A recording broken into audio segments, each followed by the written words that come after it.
Well, I mean, You want me to switch it? no, that's cool. I just wanted to see the Kanye piece. Well, you can't see it?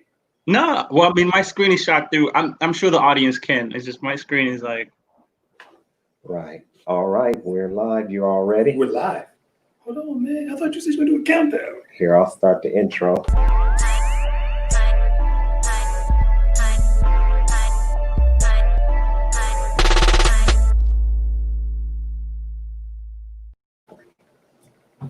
Hello, hello, hello, and welcome to the second episode of Straight No Chaser. We are live at on the picturesque campus of Wittenberg University here in Springfield, Ohio.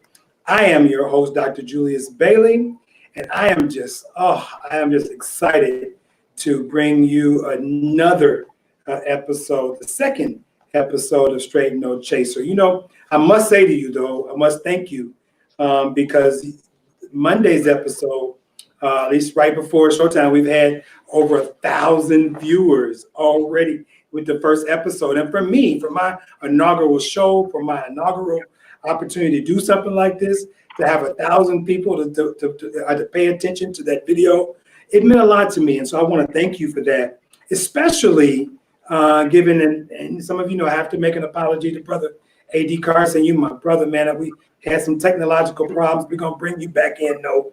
But we want to thank Professor Scott for your sage conversation. Today's show, though, let's rock and roll. But first, I'm gonna remind everybody who my co-host is, Miss Tisa. Miss Tisa, how you doing today? I'm very well, thank you, Dr. Bailey. Excited about what's to transpire in this show. If you missed the last show, you don't want to miss this one, or we're glad that you've tuned in, but most definitely buckle your safety belts because you're going to go on a ride, let me tell you. No, I'm excited about it. So today we have two people who mean the world to me, quite frankly. First, we have, well, not first, but we have both. And I don't want to get all emotional. We got time to deal with this, so let's just hop right into it. Dr. Dalitso Ruwe, I first met him at Fresno State, I don't know, back in 2007. He was an undergrad, and then he was on fire for knowledge.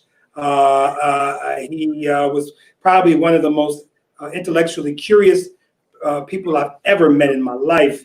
I don't think I've, maybe until recently, here in Wittenberg, I met a brother named Webby who, Dalitso also met, who also has that same sort of fire. I'm just excited to have met him then. And so, we've been privileged to have him at Wittenberg as our visiting professor for African American Studies. So we have him here. He was my research assistant for 3 or 4 of my books, I think, D. And I'm excited and thankful for that. We also have Dr. ShaDawn Battle, my home girl from the South Side. She's a tenacious thinker. And when I say tenacious, I mean she goes at it. She goes at books. She goes at knowledge. She has an insatiable desire for understanding. She's a dancer, right? Okay, check her footwork. Check her footwork, literally. And check her footwork in terms of her current a project that she's doing now on Chicago footwork and its international impact. And she's currently the assistant professor of gender and diversity studies at Xavier University. Real quick, D, ShaDawn, how y'all doing today? I'm alive. I think that's like that's a privilege right now. You know what I mean? Like, no complaints. Okay, are y'all ready to roll? Absolutely. All right, so you know what? I'm just gonna start light, just so we can get moving, get our intellectual juices flowing, some sort of academic calisthenics, if you will, to let the audience, kind of ease into what I know y'all gonna get into the deep end. About 2 weeks ago, right, there was the BET Awards, right? And the BET Awards was their virtual edition, right? And for me, Of course, I saw it. I was in a hotel room and I saw Fight the Power, right? I was like, oh, this is cool, right? And then, you had Nas. Like, where Nas come from, right? Nas Rhapsody, dropped some words. And I love it. I love her. Nas Rhapsody. Of course, Black Thought did his thing. That stood out to me. I think Alicia Keys, those who know me know that generally I'm left still hungry after I hear Alicia Keys sing live anyway. She don't really do much for me live. But I must say on the BT Awards, y'all, Alicia kind of gave a powerful performance, a powerful lyric. And I think that was important for me. Jay Hudson, our Chicago girl, ShaDawn. Jay Hudson did a great promo to the Aretha piece. So that's what stood out to me with the BET Awards. Dalitso, what with the BET Awards stood out to you? Yeah, well, so first of all, I just want to say, for me, it's an honor and privilege to be with the modern Ida B. Wells and Dr. Battle. Always going at it. I appreciate that. And then secondly, just Miss Tisa, man. I mean, for people who don't know, she's such a pillar of the community in Springfield, being able to pour into people. And then Dr. Bailey, man, I definitely would not be the man I am, the intellectual. I think I'm the most annoying person I know. And, for the last 15 years, you've put up with me asking you so many things. And I just appreciate to be able to be in this space with all three of you all to be able to build. So, yeah, I mean, when I think, and you were alluding to AD Carson, when I think about scholars like AD and, this question they're forcing us to wrestle with in this modern age about art versus propaganda, right? We know that since the Harlem Renaissance, this has been this real question in terms of Black art. Is Black art just art for art's sake or propaganda, right? And so I think we're in an interesting space in which we then think about, what does this propaganda look like today in a capitalist age, particularly at the rise of like billionaires in hip hop now, right? Like we got Kanye, we got Jay-Z, Diddy. I'm sure sooner or later we're going to see Drake in that same mode. So I think for me, the questions that came up were really these undertones about, one, we're seeing corporatized sort of ways in which Black Lives Matter is being corporatized by different places, right? Everybody's invested in throwing money. So what is the medium going to look like for art in that movement, what we have today, right? Because when we think about the civil rights, there were a lot of ways in which socialism was in there, Black nationalism, Pan-Africanism. I think today we got a lot of capitalism operating. And so the way we ingest what's going on in terms of that media is also fascinating. So for me, those were some of the I was trying to make sense about this uber capitalist modality that we're in as we consume art. So. No, that's good. ShaDawn, what you think? What were your thoughts about the BET Award? First of all, I was glad to see that the awards weren't canceled, right? That was the overwhelming, the trope, the motif. Like Black culture can't be canceled, right? And it's true. Like the music is the lifeblood of what it means to be Black. And I'm just thinking about Du Bois's the gift of Black folks, right? That was the first gift. One of the first gifts of Black folks, to America, and especially in this moment, like with political or heightened political unrest, where we see Black death all over the place, whether it's Black social death, Black literal death, rising numbers of like Black suicides because of which, and just spectacles of anti-violence, right? And so it's really just hard for us to step outside of all of that and to remember the cultural gifts of our people. And it's really, really important for us to be able to conceptualize of Blackness outside of this power struggle that we're always waging with white supremacy. And I'm always brought back to June Jordan's poem, Nikki Rosa, like how was she able to compose that, right, in the midst of this tumultuous period, that being the Black Power movement, where she's not talking about white supremacy. She's not engaged in that particular critical dialogue at this moment. So she's just like what does it mean to remember the happiness of my childhood, to remember the times when I used to bathe in the bathtubs that were used for barbecuing in Chicago? What does it mean to have my mother to myself? What does it mean to remember Christmases, not for the lack thereof, but for the gathering of community and family? And so Chance does the same thing, right? And so, I can't remember the song, but he's like, I used to go to the rink, and he's thinking about all these different moments of happiness in his childhood. Yeah. And I think that Black music and Black poetry are the tools or the mechanisms through which we can, keep our finger on the beating pulse of Blackness and Black culture. And so I was just happy to see that that message, right, broadcasted, that Black culture can't be canceled. Right. Turmoil and struggle and death. Right. No. I mean, I'm certainly with you. I think those the way in which you conceptualize the sort of the affinity of that show was great. But I'm sure you all are critics too, right? So let's keep it real. Like you all probably had some critical analysis going on. I was, in the moment, I ain't gonna lie, I was excited about everything until I saw the baby, right? And it's just me. I'm not anti the baby as a rapper. I mean, dude is about the hottest thing out there since Cardi B, which is about 2 years ago, right? And then Cardi B might have been the hottest thing out there since Drake. And then Drake since, I don't know, Gucci, whatever. Right, but I mean, so, these things happen, right?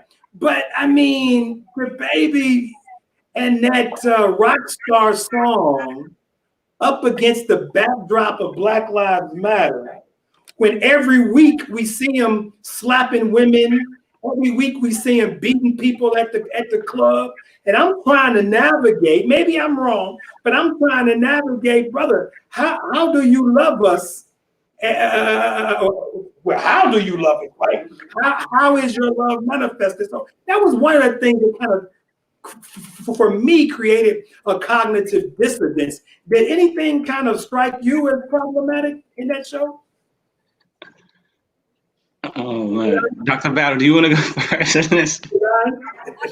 I mean, it's not the first time. And I'll spare you. I'm thinking of Beyonce's Formation, and she's kind of doing the same thing where she's, the lyrics are not emblematic of the visual struggle that's being represented.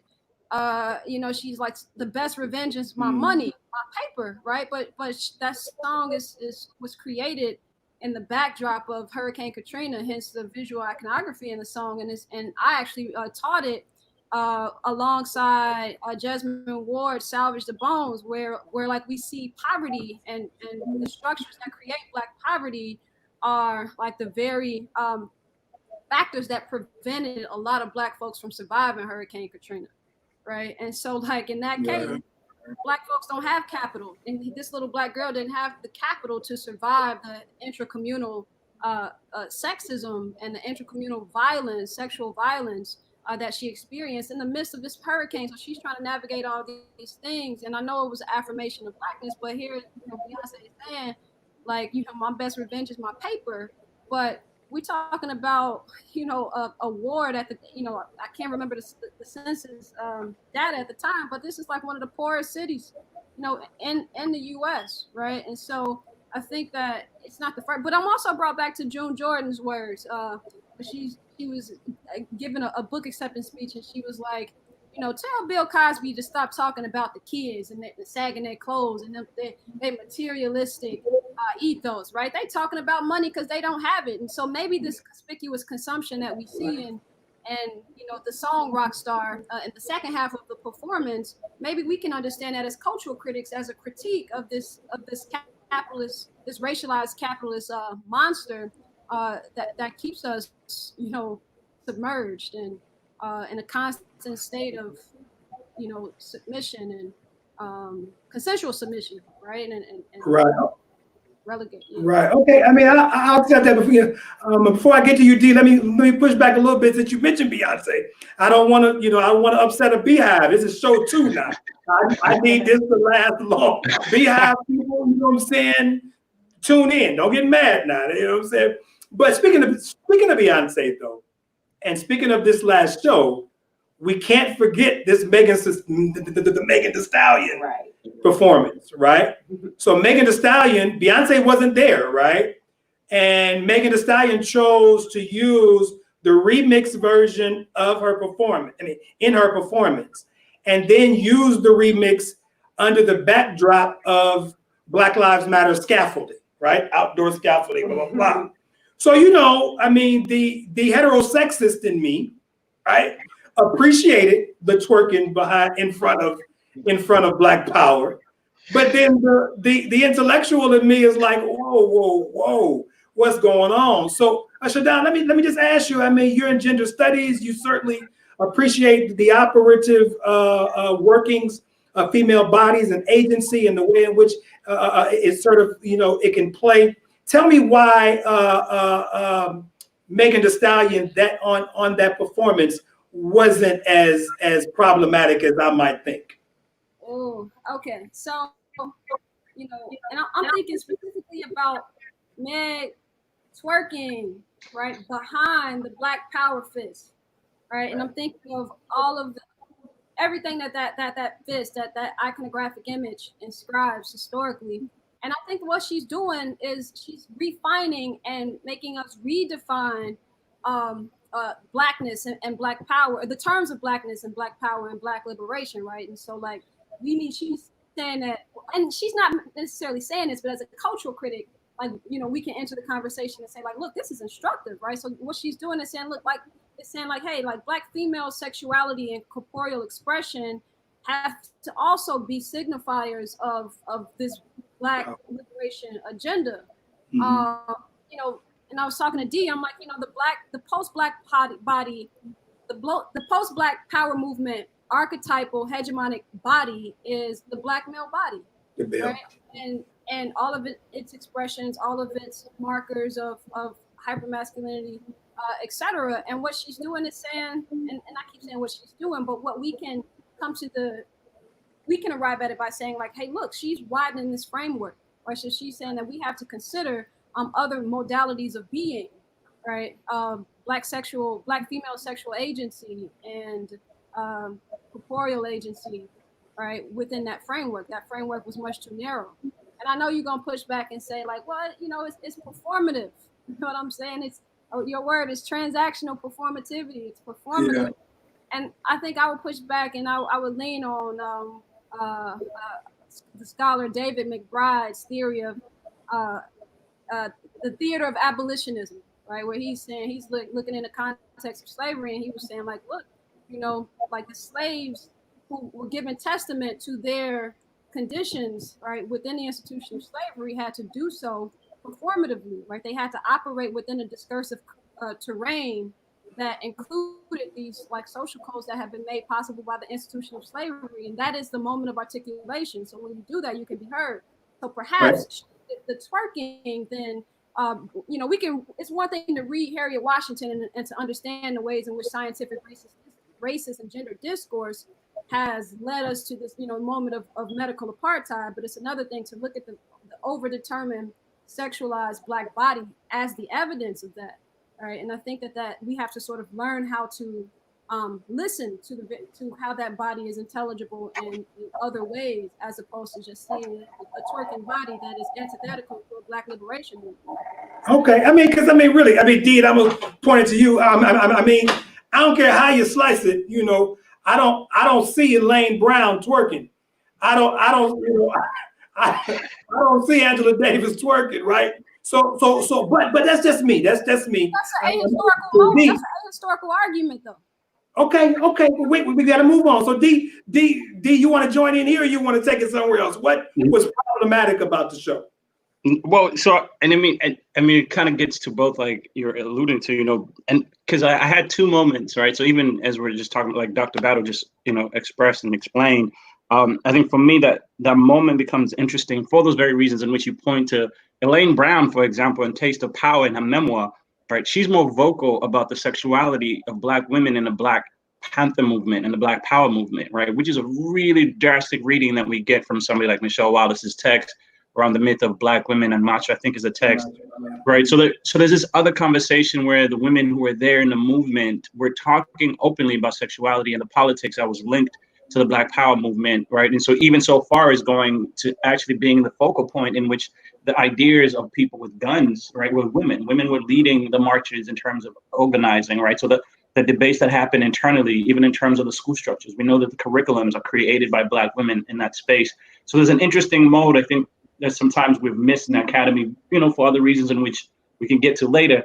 But there are ways in which, the politics of Black power was also troubleshooting sexuality, right? I mean, you get so far to somebody like Huey Newton, right? He writes an essay which is in line in terms of talking about the need for Black sexuality to be more expressive than just the cis heteronormative understandings, right? So the moment that we see this happening now, right, it's still within that cachet, right? There is a tradition in which even in the Black Power movement, right, women were calling and asking for different expression, much the same way men were also in that same modality. And so I think what became interesting for me as the show went on was really, I think the highlights for me were Amanda Seale and Dion Cole, right? I think that was really interesting to see, particularly, right? So like Amanda Seale has this moment where she's talking about she's at the protest movements in stilettos, and she's looking for a brother who's woke.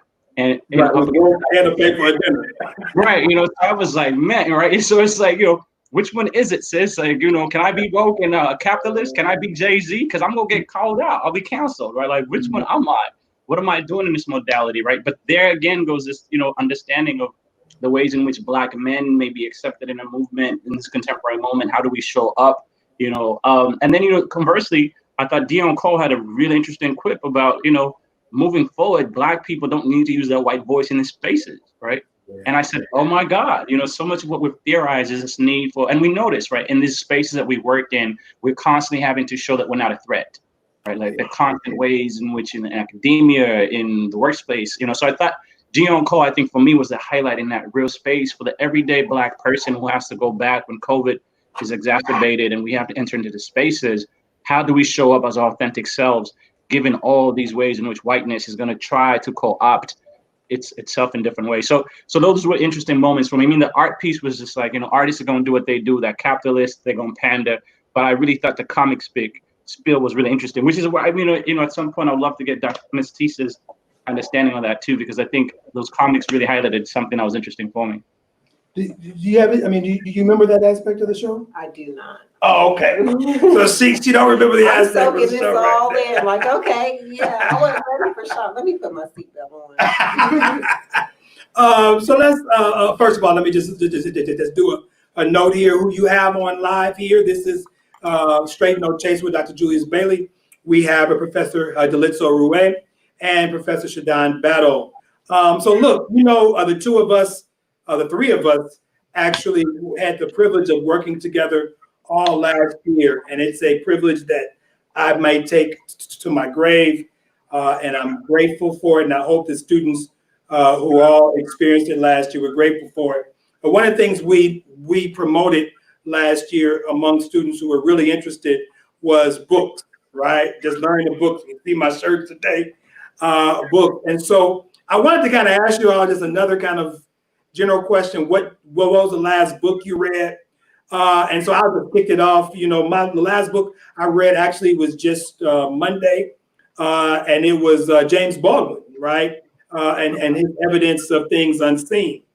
And I read that particularly because I was led to it, ushered to that book from, and I give a shout out now to Dr. Eddie Glaude, who was born again text, begin again text.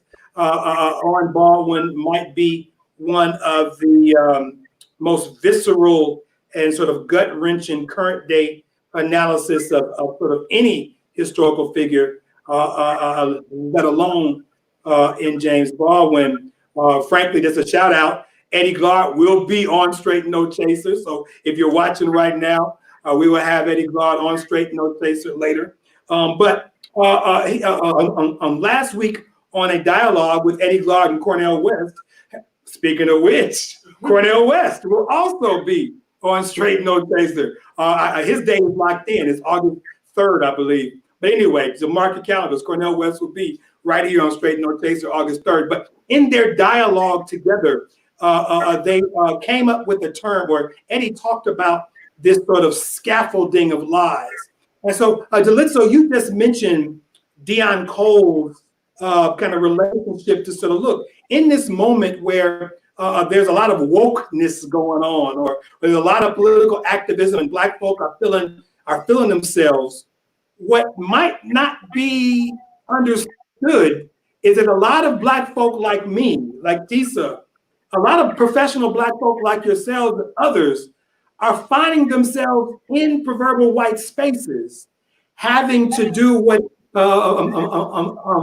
Tennessee Williams called mendacity, life lies, right? And these lies replicate themselves, if for no other reason, to sort of keep peace at your job, not to be looked at as the angry Black man or the angry Black woman. So when you think about that, that's the book that I just read, Baldwin's Evidence of Things Unseen. Hadid, what's the last thing you read, man? Man, so I just had a chance to reread Huey P. Newton's dissertation, The War Against the Panthers. Just been working on different stuff, and I had to go back to just that moment to kind of get some type of understanding and semblance. And like you were pointing out, man, I just think about the time and how instrumental it was when I first met you. And then, I remember you taking me to a trip to LA, and meeting Dr. Cornel West, right? I think, being able to sit down with him. I mean, he's such a savant, right? But to be able to see somebody like that in person, and his generosity and intellectual humility was something that really mattered to me. So thinking about this conversation between, you, Eddie, and then Dr. West, just to think about just that tradition. And so, I went back just, again, in that light, going back to a radical Black tradition, right? I was just reading through what the Panthers had experienced and gone through, and just thinking about this moment. And so when I think about this connection between, Baldwin and Huey knew each other, right? Like there was that love relationship in terms of fostering an intergenerational spirit, much the same way I think the book club was exactly that extension, right? The ways in which you, Dr. Battle, and I were trying, again, to model some type of intergenerational love. Yeah, no, that's rich. Professor Battle, what are you reading now? I'm working. Can you hear me? Okay.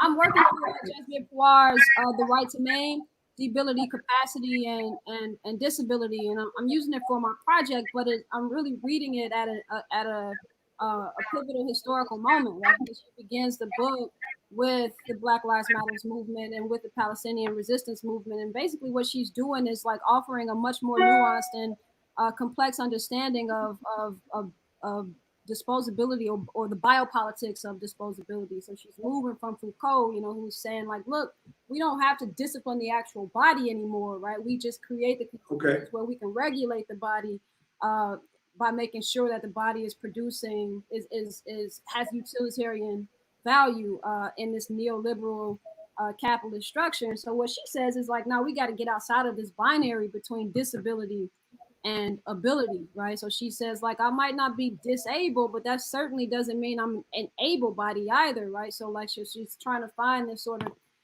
interstitial space right between the two, and she comes up with debility, right? And so she's like, it's debility is when the state creates these like racialized assemblages or groups that they maim so as to sort of keep in this perpetual state of like slow death, right? So you're always in the state of dying, and that's really, so we ain't gonna just kill you off we ain't gonna just kill you off like in other regimes what we've seen.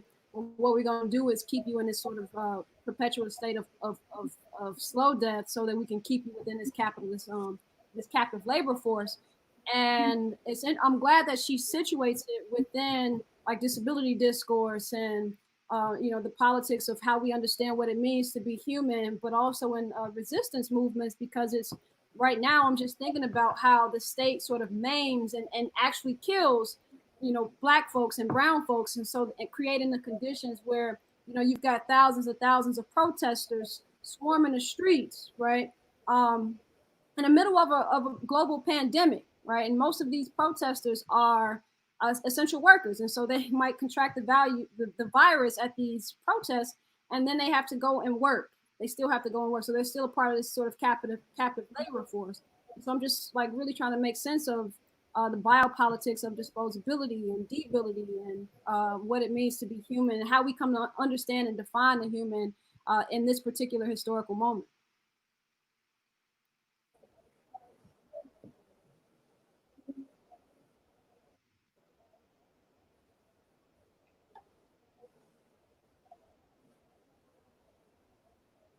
We froze.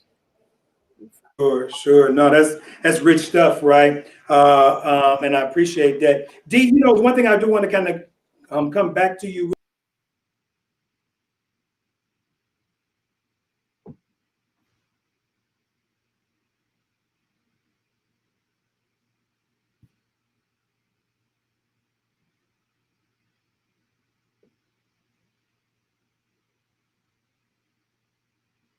Doc, I think I'm frozen.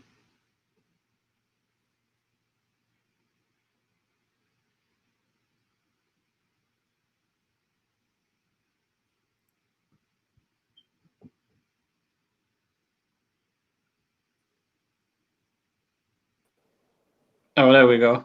I might have to repeat that. We're back. Were y'all frozen too? Did you hear my question? I didn't repeat it. No, it froze. I You can't hear hear. my question? I didn't need to repeat it.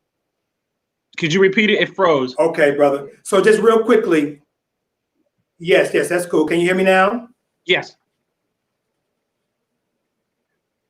Okay, thank you. So I just wanted to just briefly, I just want you to kind of introduce our students to the sort of the love of reading. You tell them the importance of reading and literacy, and you gave them a story about Frederick Douglass and Malcolm X. Can you just briefly? There are people who are watching this who have young people who sort of work with people, and they need to sort of be re-emboldened about the importance of Black letters and Black reading. Can you kind of briefly tell that type of story?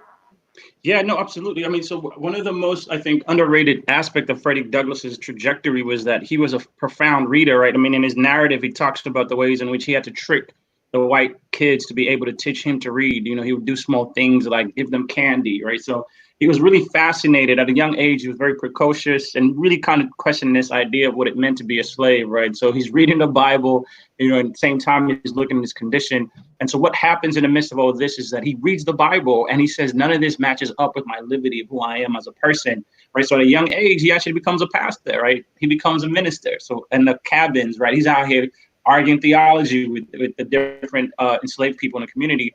And, he's also reared in a community where he has like some of the African brothers are still tied to the memories in Africa. So the idea of being a griot really matters to him, right? He meets Sandy. Sandy becomes an important figure in his life, teaches him all these things, right? So before Douglass becomes this great abolitionist that everybody wants to talk and usually tag on to, when we think about somebody like William Garris Harrison, it was Black folk, right? It was debates, right? It was clowning each other. It was joking. I mean, but it was also about the joking about, does this really mean and make sense that we're called slaves, right? Like there was this intellectual praxis rooted to the material conditions, which were tied to us saying, I have to read the world, right? Which is fundamentally different than reading for like, I got to escape the world in terms of utopian, right? But it's really about how do I read the world? And so Douglass becomes involved in the material conditions, right? He's reading the stars, he's reading the winds, he's reading how do I get free, right? Like how does freedom become something that reading becomes fundamental to my freedom, right? He understands that for the enslaved person, knowledge is the one thing that people want to hold from you because it's so indeterminate in terms of those debates, right? And then you see that with Malcolm, right? Malcolm in the same way, right? In prison, the brother's debating, right? He's up in the jail cell reading everything he can, right? He's reading Kant, Nietzsche, he's reading the Bible, right? I mean, he loses his eyesight in a prison system, right? And so when we think about reading and its fundamental attitude for Black folk, it's again this way in which reading helps you to change the material conditions of the world, right? So even if we're talking about hip hop, right? Jay-Z read the dictionary, right? I mean, the reason Malcolm was so brilliant is that he read the whole dictionary cover to cover. I mean, he's so brilliant, he can just get up and use words in that modality. So I think when we think about reading, I think for me, it's entirely tied to the struggle of Black liberation, right? Like it's, again, the fundamental difference, I think, in the way Black people read is that it's about the material conditions in the world, right? We say this in terms of like, you got street knowledge or you're intuitive, right? Like in a feminist discourse, we would say it was the standpoint epistemology, right? It's the ways in which we read to engender freedom that I think matters. So for young Black folk, I think it's important to be able to enculturate them in ways that can read their conditions, right? Even hip hop does that. When you listen a lot to the ways in which people are talking, right? Like they're giving you a schematic of the world. If I rule the world, right? Like, I mean, Nas condenses the world. Imagine that. Right. It's like he condenses the world into his mind. If I rule the world, what would I then do, right? So So I think a lot of what Black reading does is also a progenitive way in which we're thinking about Afrofuturity, right? Like the question of racial destiny. What does the world look like with Black folk moving forward, right? So I think reading is an encouraging for young Black folk to assume and believe that they exist in the world, right? Like it's an important way to transport yourself into the future. Right. No, that's powerful, man. Actually, we're gonna drink to that. We're gonna drink to that, right? We just need to drink to that, right? But look, let's transition into, we have another about 8-10 minutes. Let's transition into these last 5 or 6 weeks, right? I haven't seen you all personally, but these last 5 weeks or so, I mean, our country is in turmoil, right? The world has sort of, captured the energy of American young and younger folk. We're honing in again, right, on police brutality, something that we know has been, slavery on. I was watching a meme the other day where George Jefferson was talking about police brutality, right? So, I mean, this ain't new news, right? But it may be a moment, this might be a moment where we actually see some legislative and some municipal movement toward making some change. And so what have you been thinking? What has energized you? What has frustrated you about the last 5-6 years? What has made you excited? Like I said, and for me, it's just seeing the energy and seeing it and seeing some of the municipalities and the state and local and federal governments feeling the pressure to kind of make the changes. What, ShaDawn, Professor Battle, what has been interesting or frustrating for you over the last 5-6 weeks? Let's see. I think I think I've just been really drawn to the notion that young Black people are awakening, right? And it's not to say that they were like asleep, but they are becoming more conscientious about their role in the Black resistance movement, right? And so what's frustrating though is that we're split, like the Black community is split between the right way to protest, the right way to resist, the powers to be, right? So, like, can we only do that through peaceful protest, right? Like, I was in a situation where, I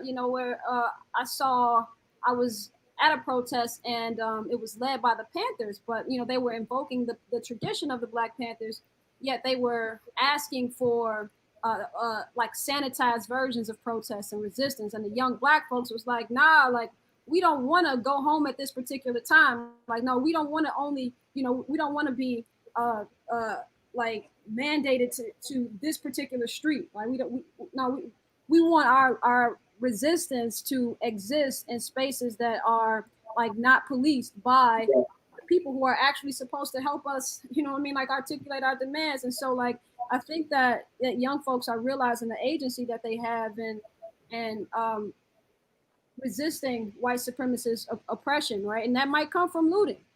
And so I was in a lot of conversations about whether or not looting was a viable means of articulating your voice and articulating your resistance to anti-Blackness. And I think just like the divide has been the most frustrating, but seeing Black folks, young Black people locate themselves conscious in a really conscious way within a tradition of Black liberation and Black resistance.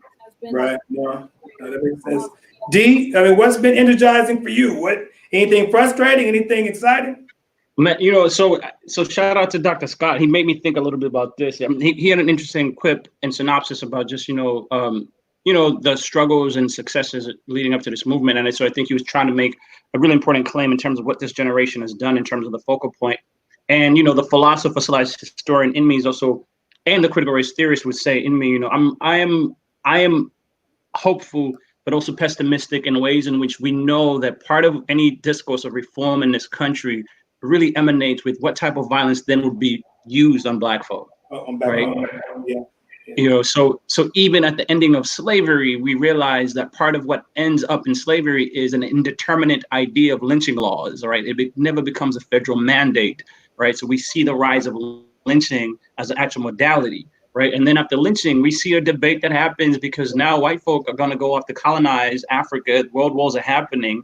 and they say we can't do this lynching thing anymore. So what we're going to do is sterilization and vasectomies happen, right? We see then the rise of the death penalty itself, right? So we've always seen, right, the very ways in which America is forced to re-envision itself at the behest of how then it's going to use violence around Black folk, right? In common day language, we want to say racism is covert now. But that should trouble us, right? It means the way that violence is then enacted is more pernicious in ways in which that's not open, right? And this is why I think for me, it's interesting to go back to read what the Panthers were trying to do. And Huey gets to this in his dissertation. He writes about this. He's really trying to say, you know, if we don't learn anything from the Panthers, we need to learn that the government system will come down hard anytime citizens come to galvanize for their freedoms. No question. Right? So in this moment, for me, right, I'm looking at what is the backlash that's going to come from this, right? The very ways in which, you know, corporate America is coming into the behest of Black folk. I mean, that's a white backlash coming soon, right? When you have corporations siding with Black folk, it means that for most people who have been in a rural setting and even in higher settings who have wanted to keep a particular status quo, they won't just let that go, right? So in the ways in which, like, you know, Dr. Scott was articulating, right? You know, all these statues falling down, you know, what is going to be the response, right? I mean, white folk have needed the statues to be emblematic for the ways in which, because they lost the Civil War, those were the relics and an homage to those people, right? So I think for me, when interesting paradigm in which war is being waged around Black folk, and the ways in which I think, as much as I am hopeful and I'm seeing these things, the critical race theorist in me and anti-colonial thinker is also saying there'll be different forms of violence that will emerge from this that we have to really keep our eye on. And so it's important to celebrate and be galvanizing in community. But we know anything about America is that, you know, the one question that America constantly has is what is the appropriate form of violence to use against Black folk?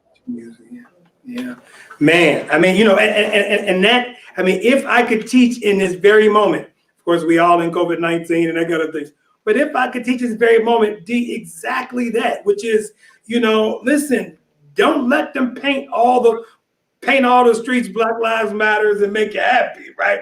Don't let them sit up there and let these corporate entities tell you how much they love Black people, because what's going to happen is there's going to be another wave, as you said, right? There's going to be a wave, a reactionary wave. And we've already seen some of it from our fraternal order police, right? They've already said, okay, you want to act up, we can get smacked up. You know what I'm saying? I mean, they say, okay, well, we ain't coming to work. Now what, right? You know, I'm not going to give Trump no love for nothing. But I tell you what, whoever is doing his political ads, right? This last ad that you might, I don't know if you've seen, this last ad that says, look, they want to Biden wants to defund the police. Absolutely. Yeah. So what happens when you call and say, my house on fire, somebody's beating me, somebody this and that, and then they have a thing of for fire, press 1, for abuse, press 2, for robbery, press 3. Sorry, somebody get back to you in a week, right? Right. I was sitting there like, ooh. I mean, Doc, real quick, Brittany Cooper talked about this, right? So she was trying to sort of work through whether or not, like, defunding the police is like the most viable strategy right now, right? And so she's like, look, we cannot ask for a revolution and be anti-institution, right? Because institution administers services that the people need to survive. And so the question becomes, like, can we create our own institutions? Like, if we're going to be, if we are going to jump on this defund the police bandwagon and it's going to have real material effect in the lives of Black people, what must happen is that we have to start creating our own institutions, like, right, our ancestors did, a lot of our ancestors did during Reconstruction, right? And what does that look like to you? Like, how do we create our own institutions? Like, is that the only way that defund the police can like be a viable strategy of resistance right now in this historical moment? Right. And so what I tell people is that I do think that when I looked at some budgets in Columbus, Ohio, for instance, and Dayton, Ohio, and I'm looking at, 40% of the entire municipal budget being put into safety and security, I am concerned about that. And so I do think there is some creative ways in which we can and we should put money into those sort of areas in which stave off some of the need of folk. I'm intrigued by places like in Seattle and places like in I want to say it was in somewhere they had these alternative police models where they send in on a drunken case, they send in, a chemical dependent doctors and counselors. When it's a domestic violence situation, the cops were nearby in case it got crazy, but that they send in counselors. I wonder if there's a way we can do that. But for me, and maybe call me a bleeding liberal, which I'm not, but for me, you got to put more money into putting more jobs in these communities. Thank you. Right? You got to employ these young folk. You got to make sure that our infrastructures are strong. You have to make sure that I don't need more tanks for the damn MPD. Right? You don't need about safety. Policing is not about, it has never been about ensuring the safety of people. It's always been about militarized modes of militarization. No question. Social So control. look, man, this has been a rich opportunity to share with two people I care about. Again, we have Professor ShaDawn Battle, who is an assistant professor of gender and diversity at Xavier University. And then we have Professor Dalitso Ruwe, a visiting professor of philosophy at Wittenberg University. And so, look, the last question I got to have for y'all, I know, ShaDawn, you're doing some footwork research and documentary. What are you guys working on? ShaDawn, we'll start with you. Yeah, I am working on it. We're supposed to be working on a manuscript and a documentary concurrently, but I'm doing the best I can right now, in this particular global pandemic. But basically, the documentary is like tracing the evolution of Chicago footwork and various stages of its development, right from 1984, which was first generation, to today, which is fifth generation. And I want to look at the different socio-political factors that have shaped Chicago footwork in every generation, that has given it its countenance, its identity. And that's what I'm doing with the documentary. And the book and the documentary are sort of like informing one another. The book is really, I'm looking at the ways in which Black nationality in Chicago is formed through Chicago footwork, and how Chicago footwork creates a different modality of being and home, and how we can use it to redress problems like debility, right, and state-sanctioned violence, and how Chicago footwork becomes an alternate form of communication when normative modes of communication have been closed off to us. And so, yeah, that's what I'm looking. Cool. Look, I'm excited about it. Obviously, you afforded me the opportunity to meet a number of well-known national, international footworkers. Now, when I watch that Missy Elliott video, I'm looking at look, I know her, I know him, Shout out to Paul. Right, shout out to them for sure. D, man, what you working on right now, man?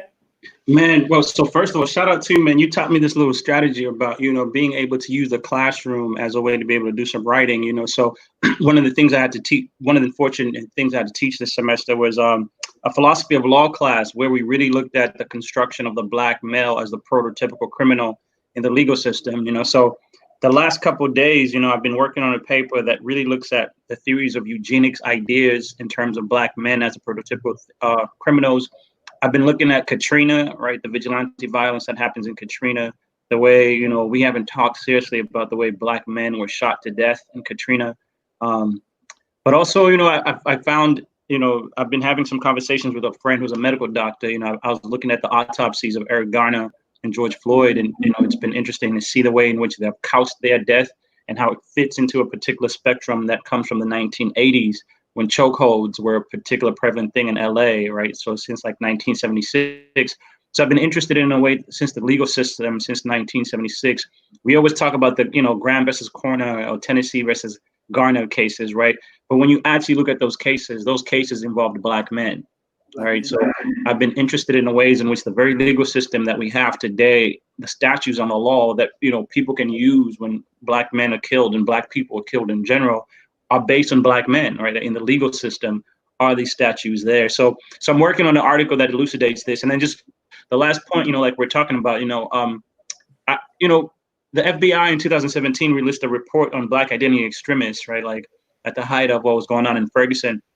And part of their concern was about the rise of Black young youth being, so vocal about change, right? So even in this midst, as we're celebrating reform, that's what we're talking about, right? Like we cannot forget that Ferguson triggered a lot in terms of the government systems and even how we think about reform. We know that ideas of reform have always been tied to surveillance in the Black community, right? So even as we're pushing these debates about what reform looks like, we cannot forget that moment in 2017 when the FBI is like, you know, Twitter, Instagram, iPhone, we need to see what's going on, all right? And then to see how institutions are responding to this. So that's what I'm working on right now, is to really kind of, you know, to tell us, let us not forget the pernicious ways these systems are constantly wanting to usher new violence on us. Man, look, let's drink to that. We're gonna drink to that too. And the work that y'all doing, we appreciate it. Listen, for me, it is not just a professional honor to be able to host you on today and have these 40 minutes or whatever devoted to two people who I think might be one of the two smartest people in America. But more so, obviously, I'm jaded, right? Because I love y'all, right? And I've known y'all for 14 years plus, and I've been working with you, and I've watched you all to just develop and read more and read some more and write some more, and just realizing that you can never, never, ever be content with knowledge. And so I thank you, because you all know and you all represent, and what it means. I said this in my prequel earlier today, what it's gonna mean for when I die, because I'm gonna die soon. Either these folk or Wittenberg gonna kill me, or sorry, or I'm gonna run for governor of Ohio, and somebody in London or somebody else gonna kill me. So what? I'm gonna die before you. But I just want you to know that, you know, knowing that not only the classroom, but the libraries, the public squares are better off because of people like you and my relationship with you. I just thank you for being not just good students in the past, but now being excellent academic leaders and intellectual forerunners. You got anything to say? ShaDawn, congratulations on your new place, your new career, your new university placement. Congratulations. I remember us conversing about that briefly. Drink to that. Y'all gotta drink to that. Y'all ain't drink to that. All right. You ain't drinking it. I want you with me. Girl, we're gonna drink to that. Y'all drink to that. And the hope is that the new university that you're at appreciates you and all the golden nuggets that you have to offer. Dalitso, I hope to see you soon. It sounds like you and I need to sit down and have a dialogue with my son. To pour into my baby. So look, guys, hey, I appreciate you coming in on our second episode of Straight No Chaser, as the audience are able to take a peek into our mental window and to see in which, at least from this perspective, what it means to share, to love, and to work through this thing called knowledge. Thank you for coming, and I appreciate your time. Thank you for this platform, Doc. Yeah, thank you. And thank you, Ms. Tisha. Appreciate y'all. Appreciate y'all. All right, audience, listen, I want to thank you for this opportunity to share with you. As I told you, if you weren't here on Monday, the focus of our time together is to have dialogue as we just had. But also, as we end the show, we have another segment, if you will. I call this segment the I'll Drink to That segment. But messing around with Ms. Tisa and messing around with academics like them, we done already drunk to a couple things, you know what I'm saying? But the I'll Drink to That segment, which I have to say this, right now does not have a sponsor. But if you're a sponsor out there, you want to sponsor this show, the I'll Drink to That segment can be sponsored by your organization, your business, that kind of thing. But here in about 10 seconds after I sort of lock in and tell you a little bit of information, we're going to enter into our Drink to That segment, and then we'll close the show. So, Ms. Tisa, if you don't mind, did you enjoy today's show? I did immensely. Cool. Yes. If you don't mind, would you grab our guest for us? I surely shall. And I just want you guys to know, listen, give you a quick update on what's coming up. Pull this from our guest. She don't need to know that we drink to that. I want you to know that on Monday, what is Monday, the 13th of July, we will have a conversation on COVID-19 and the Black church. And that should be a fun and interesting and serious conversation that I get to host Reverend Todd Johnson from Warren, Ohio, the Second Baptist Church of Warren, Ohio, my good brother, my good friend, those across the entire state of Ohio, especially if you're in the Baptist tradition. You know that young brother on fire, always engaged with social and political understandings. His church gives him love. It's my family's church, actually, in Warren, Ohio. And so I can't wait to bring him on, as well as, quite frankly, I ain't no need to lie, my counselor, my psychologist, Robin Hill from Cleveland. She's going to be on as well to talk about COVID-19, some of the issues around church. Because for me, it's going to be an interesting interplay when we go back to church, if we go back to church, right?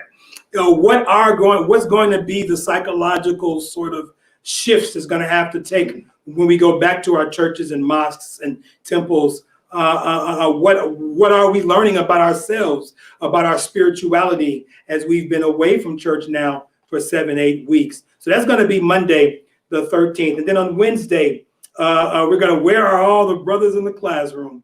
We're going to have a conversation on Black men and Black teachers and education. Right now, I have locked in. I should have checked my messages because I'm waiting on somebody to say yes. But right now, I have an administrator and assistant superintendent of schools in Illinois. I also have a brother, a Howard University brother, in Dr. Kamasi Hill, who's a teacher of, I think, almost 20 years in Chicago area. So they're going to be on Wednesdays. That's next Monday, next Wednesday, 11 o'clock. Please be there. Again, lastly, as we go into our final segment, I want you to know that I want you to share today's video. If you like it, even if you don't like it, somebody will like it. Share today's video, Straight No Chaser. Encourage others to watch this video and continue with us. So what is I'll Drink to That segment? I'll Drink to That segment is sort of the way I like to end the show, is to highlight certain people and certain or organizations or people who are doing good work, good things, right? And for me, I'm excited. I met this sister officially at the NAACP banquet last fall, and we had opportunity to meet. I saw her running around, walking around, everybody grabbing on you and stuff. I'm like, who is this sister? You know what I'm saying? Then they told me the name. Like, I seen her name somewhere, didn't know, that kind of thing. But I met you officially there. But I want to let you all know a little bit about what this sister does. She is recently retired from 4 years. About 31 and a half. About 31 years, Yeah. Working in juvenile justice, right? And working for the court system, the juvenile justice court system. So she's worked with them.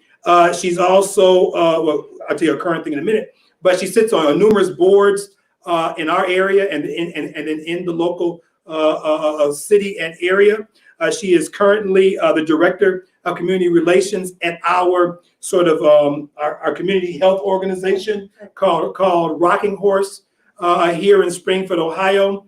And what I think I want to have about 5 minutes with her is a conversation around her BSC connection. This conversation and this a collective that she's brought together to benefit the community. So I want to introduce to my audience here for the next 3-4 minutes, Miss Nellie Carter Smith. How are you? I'm good. Little bump there. All right. How are you? I'm doing well. How are you, Dr. Bailey? I'm phenomenal. I thank you for being here. Tell us about the Bass Smith connection. Okay. Well, I appreciate the opportunity to be here. Real quick, Bass Smith Connection is a nonprofit that was started in 2015 with 4 friends, my husband, Jamel, and our best friends, Vernon Bass and Sana Bass. Vernon is a police officer in Springfield. And we actually just had quarterly events. We haven't been able to have any this year because of COVID, but we had quarterly events, and we give the money, all of our proceeds go for African-American students, our Black students. Again, we started 2015. In 4 years, we've given $40,500 out to our kids. What? Yeah, it's been a blessing. We're humbled, that because really it's all about him, Yes. he chose us, and we're just pleased with what we've been able to do. We're more than just a scholarship program. Mm-hmm. We stay connected with our kids Yes. all yes, through yes. college. It's pretty exciting. Actually, I know you know Dorian Hunter. Yes. He's one of our babies. Okay. One of our babies. Okay. Right? Okay. Everybody claiming Dorian. Well, I knew him first. I know that's I right. knew him when he was a baby, that's right. But no, we really just try to sow seeds into our community and into our kids. And we try to get professionals that are working the jobs that they want to work to come in to help mentor them so that they can be prepared to know that 9 times out of 10, they're going to be the only ones in the room. Sure. So, and how to prepare for that. And so I thank you for the work you do. I mean, obviously, as someone who's concerned about the future of education, especially for our young people, it's important to know that there is another resource Yes. that we use, that we adults can have fun, and then the proceeds go to our young folks. So I thank you for that. But also, I'm probably gonna have to bring you on later to talk about Rocking Horse. Yes. But please. let me just ask you real quickly. Tell me about your role with the Rocking Horse health facility, and what should the audience know about organizations like yours and them, especially at a time like now? Okay. Excellent point. Way to set me up. I used to play basketball. I see. I mean, you are kind of tall. You know what I'm So I saying? appreciate the That's why I'm glad you wore flats. You Yeah, have flats on. My husband's 6'5", so it's all good. So really, Rocking Horse, what we are, we're a federally qualified healthcare center. We provide services, in lack of better terms, from cradle to grave. So we have pediatrics, we have family practice, we have OBGYN, we have chiropractor, we have counseling, pretty much all under one roof.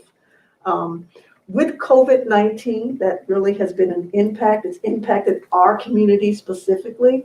We started COVID testing, free drive-through clinics. People do not even have to get out of their vehicles. We do it every Tuesday and every Wednesday from 5 to 7 in our parking lot. So I think it's great what you're going to talk about on Monday. We just want people to be educated, to get tested, be educated, and then know what they need to do to combat. Sure. Yeah. Thank you so much. Listen, audience, listen, I want us to know that everywhere that you are in America, wherever you are, there are organizations like the Rocking Horse Community Health Center. And we want to give love to those organizations. We want to know that those are the type of centers that, especially in a nation that tend to sort of rid itself of love when it comes to poor and underclass folk, right? Those are the spaces that bring in the forgotten folk. That's the spiritual work. That's the religious work that's being done. So wherever you are across the country, connect yourself with those community health centers. Also, I want to give shout out to them. I also want to give shout out, obviously, to Ms. Carter Smith and her Bass Smith connection. Yes. Wherever you are across America, listen, you all have your motorcycle clubs, you all have your fraternities and sororities, y'all are doing great things.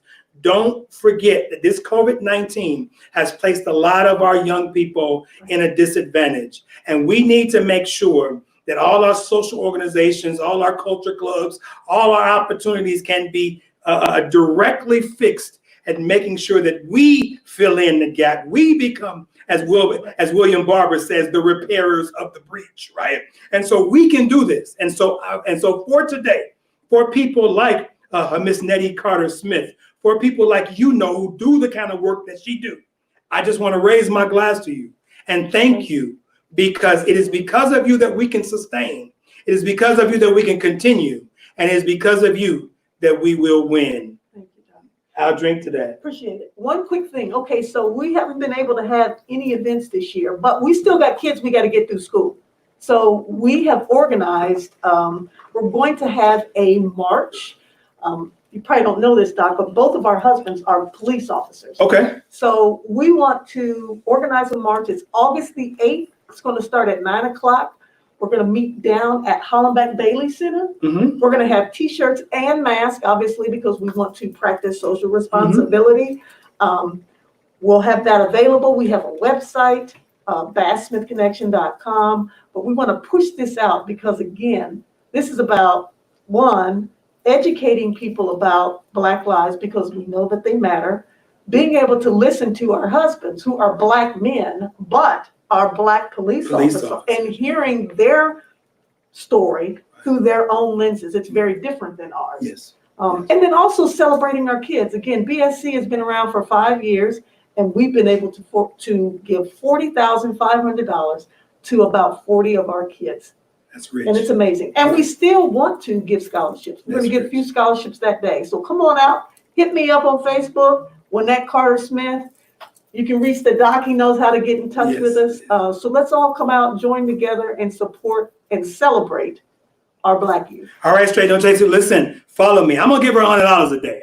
I'm fired up. I'm ready to go. I'm at the Cash App because I ain't got no cash. Okay. But I'm gonna give you $100 a day because I appreciate what you do. Listen, thank you. Thank you for being here for our second episode. Thank you, Dr. ShaDawn Battle. Thank Dr. Dalitso Ruwe. Thank all of you.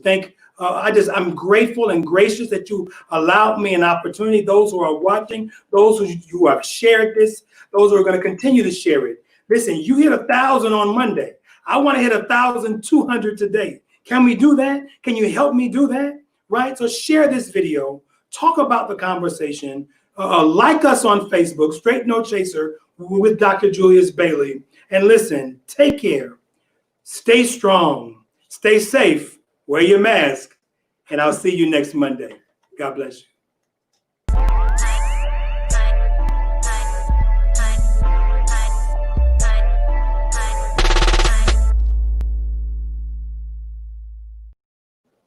You find a website?